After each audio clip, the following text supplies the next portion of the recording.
राधे दोस्तों, आज के इस वीडियो में हम आपको बताने वाले हैं कि एक गरीब माँ की 3 बेटियां। तो दोस्तों वीडियो शुरू करते हैं।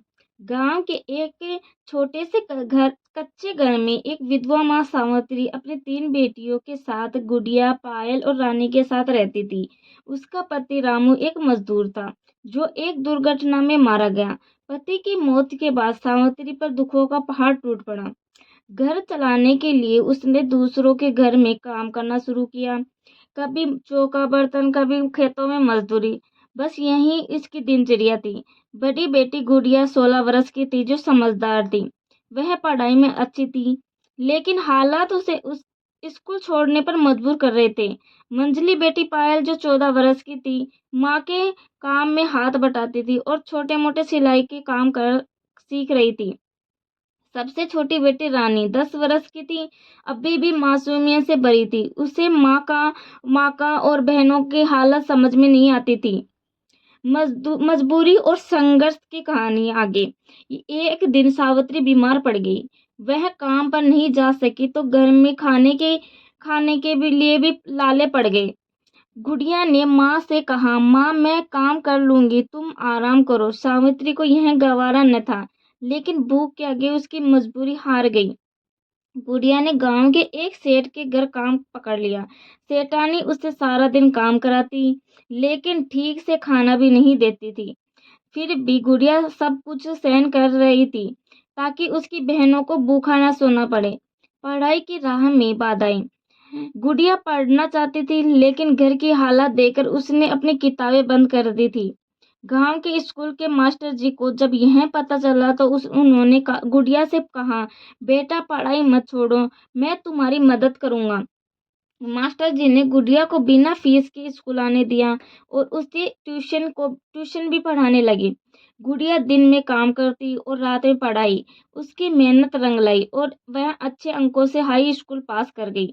माँ का त्याग और बेटियों की मेहनत। इधर पायल ने अपनी सिलाई में निपुणता हासिल कर ली। उसने गांव की महिलाओं के कपड़े सीना शुरू कर दिए। इससे घर में थोड़ी राहत आई।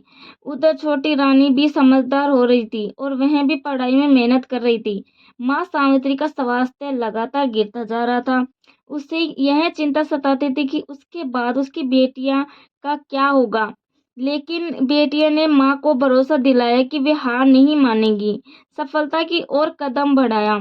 गुड़िया ने सरकारी स्कॉलरशिप पाकर कॉलेज में दाखिला लिया।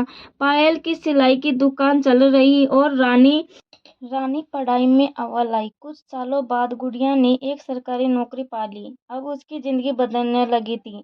आज वही 3 बेटियां जो कभी भूख और गरीब से लड़ रही थी, अपनी मेहनत से नया भविष्य बना चुकी थी। माँ सावित्री ने अपनी आंखों में गर्व के आंसू लिए अपनी बेटियों को गले लगाया। बेटियां बोझ नहीं होती, अगर उन्हें मौका मिले तो वे पूरी दुनिया बदल सकती है। नया संघर्ष और नई उम्मीद। गुड़िया की सरकारी नौकरी लग गई थी, लेकिन उसने अपनी गांव को नहीं छोड़ा। उसने पायल और रानी से कहा, अब हमारी जिंदगी बदल सकती है, पर हमें और मेहनत करनी होगी। पायल ने अपनी सिलाई का काम और बढ़ा लिया। उसने घर के बाहर एक छोटी सी दुकान खोल ली, जिसमें गांव की औरतें आकर कपड़े सिलवाने लगी। रानी की पढ़ाई भी अच्छे से चल रही थी। अब घर में पैसे आने लगे थे, लेकिन एक नई मुसीबत आ खड़ी हुई। समाज की बेड़ियां। गांव में कुछ लोगों को यह बात खटक रही थी कि सावित्री की बेटियां बिना किसी पुरुष के सहारे इतनी तरक्की कर रही थी। तो कुछ रिश्तेदार ने सावित्री से कहा, अब गुड़िया की शादी कर दो, लड़की का ज्यादा पढ़ लिख जाना अच्छा नहीं होता। लेकिन सावित्री जानती थी कि उसके पति की आखिरी इच्छा थी कि उसके बेटियां आत्मनिर्भर बने। उसने सबकी बातें अनसुनी कर दी। एक दिन गांव के दबंग सेठ ने पायल से कहा, तू एक औरत होकर इतनी बड़ी दुकान चला रही है, ये काम मर्दों का है। पायल ने हिम्मत से जवाब दिया, मेहनत करने वाले को किसी इजाजत की जरूरत नहीं होती। माँ की आखिरी इच्छा। समय बीता गया। गुड़िया की नौकरी पक्की हो गई। पायल की सिलाई की दुकान मशहूर हो गई और रानी ने कॉलेज में दाखिला ले लिया। लेकिन माँ सावित्री की सेहत और बिगड़ने लगी। एक दिन अस्पताल में माँ ने बेटियों का हाथ पकड़कर कहा, अब मैं अब मुझे कोई चिंता नहीं, मेरी बेटियाँ मेरे बेटे से कम नहीं। अब बस एक वादा करो कि हमेशा एक दूसरे का साथ। तीनों बहनों ने रोते हुए वादा किया। उसी रात सावित्री ने दुनिया छोड़कर चली गई। अधूरा सपना पूरा हुआ। माँ की मौत के बाद तीनों बहनों ने मेहनत की। गुड़िया ने गांव की लड़कियों की शिक्षा के लिए एक स्कूल खोला। पायल ने बड़ी सिलाई फैक्ट्री डाली, जहां गांव की औरतें काम करने लगी। और रानी ने अपनी पढ़ाई पूरी कर एक डॉक्टर बनने का सपना साकार किया। जिस समाज ने एक समय इन बहनों का मजाक उड़ाया था, वह अब उनकी तारीफ कर रहा था। गांव में पहली बार लड़कियों को लड़कों के बराबर समझा जाने लगा। बेटियां भी परिवार का नाम रोशन कर सकती है। गुड़िया, पायल और रानी ने माँ की तस्वीर के सामने दीप जलाए और कहा, माँ आज अपने पैरों पर खड़े हैं, तुम्हारा सपना पूरा हुआ। सावित्री की कहानी खत्म नहीं हुई थी, बल्कि उसकी बेटियों ने उसे हमेशा के लिए अमर कर दिया था।